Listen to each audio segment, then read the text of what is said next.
Namaste and welcome to Taiyaari Sab Sath, a series of inclusive conversations on building disaster preparedness with communities that includes everyone, especially persons with disabilities, not as an afterthought, but at the core. Across India, when crises strike, whether it's a pandemic, flood, or cyclone, people with disabilities and those living with long term health conditions often face compounded risks, but they are also leading efforts, building local solutions, and reimagining care in their communities. The Taiyaari Sabke Saath series is anchored by ASTHA, a Delhi based organization that has been working for over 33 years to strengthen the rights and inclusion of persons with disabilities, especially in urban low income communities. The interview series is a part of the lead up to the launch of two critical studies that document how community based approaches supported persons with disabilities during the COVID 19 humanitarian crisis and other overlapping disasters. These reports examine how community based rehabilitation and community based inclusive development helped ensure continuity of care, support, and inclusion in some of the most challenging contexts across India.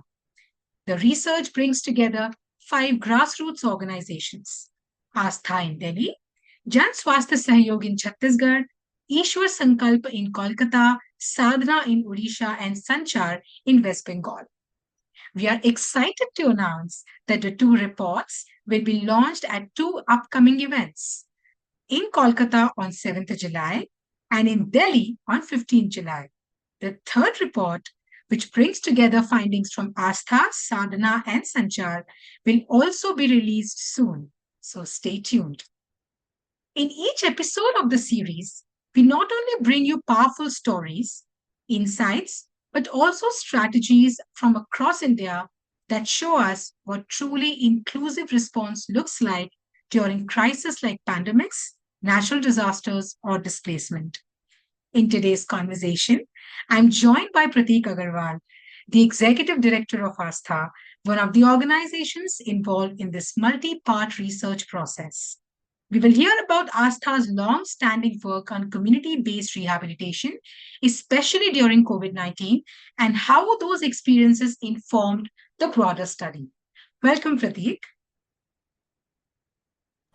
Thanks, Anjali. So, Pratik, during the initial months of COVID 19 lockdown, most of us heard about job losses, food shortages, and migration. But for Yeah, families of children and persons with disabilities, the impact was deeper and more complex. Now, yeah, for those who may not know, what was the situation like for children and persons with disabilities during the COVID 19 lockdown, especially in urban yeah, slums? yeah.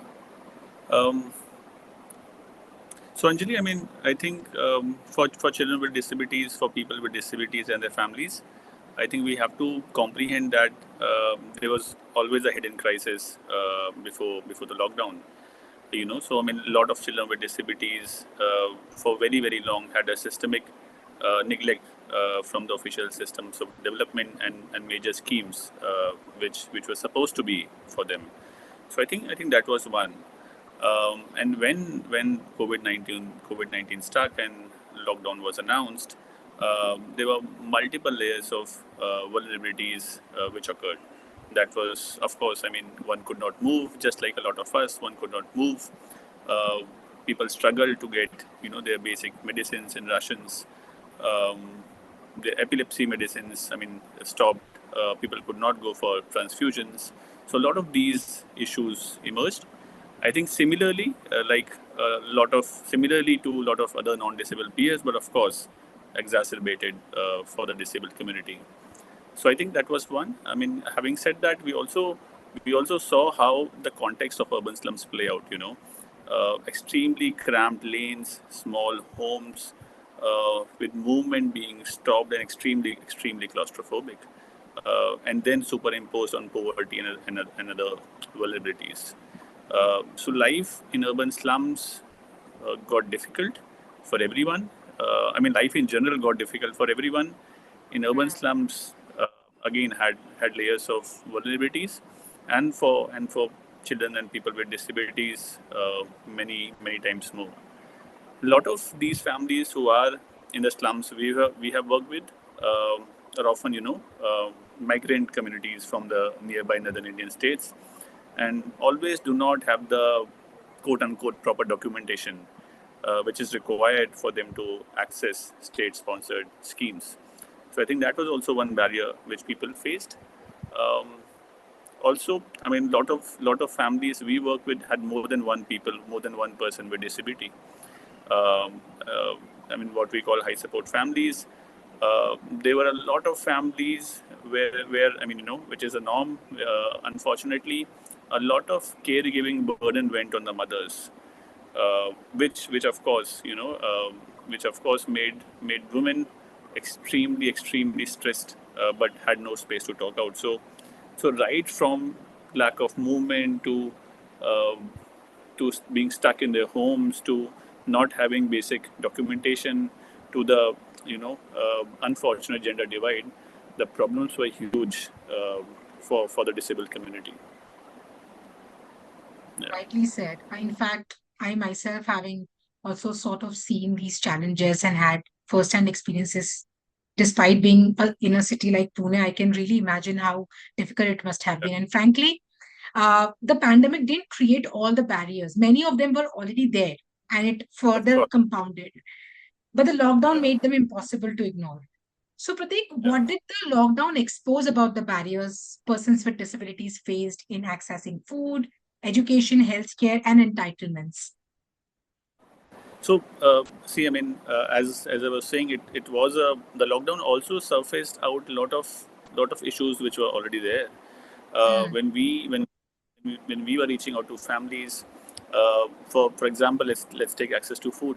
We saw that it was just around 30 to 33% of families who had a ration card.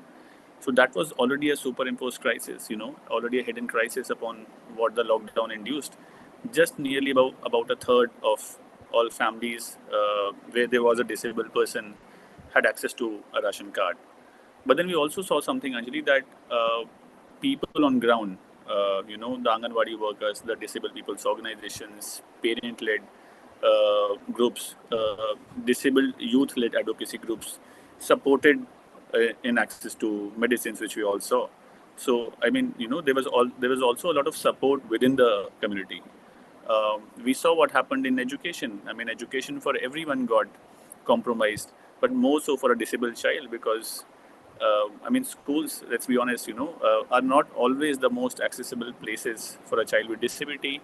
But when it came to online classes, children with disabilities were, like always, you know, two times more uh, compromised in terms of their learning. But then we also saw, Anjali, that parents suddenly took on the mantle like they always have, and along with us as educators, ensured that learning happens in the communities. Similarly, for healthcare, we all know that secondary and tertiary care hospitals were extremely overburdened, and rightly so, because the crisis was so huge. But what we've always done, we saw that there were parents of children with disabilities, there were local chemists, there was a group. I mean, the already established local network group, which ensured that certain medicines reach out to certain people in the communities. For entitlements, we saw, I mean, the Delhi government, for example, had a scheme which gave disability pensions as an advance. So for mm, certain months, disabilities got, let's say, 2 months of pensions in advance. um, but because everything was online, it was lockdown, people could not access those systems. And then came into action organizations like Viklang Ekta Manch, which were led by disabled people. I mean, one of them works in the organization. So, I mean, of course, there were huge issues with entitlements. Anjali, we saw that just around 12 to 13% people were accessing disability pensions.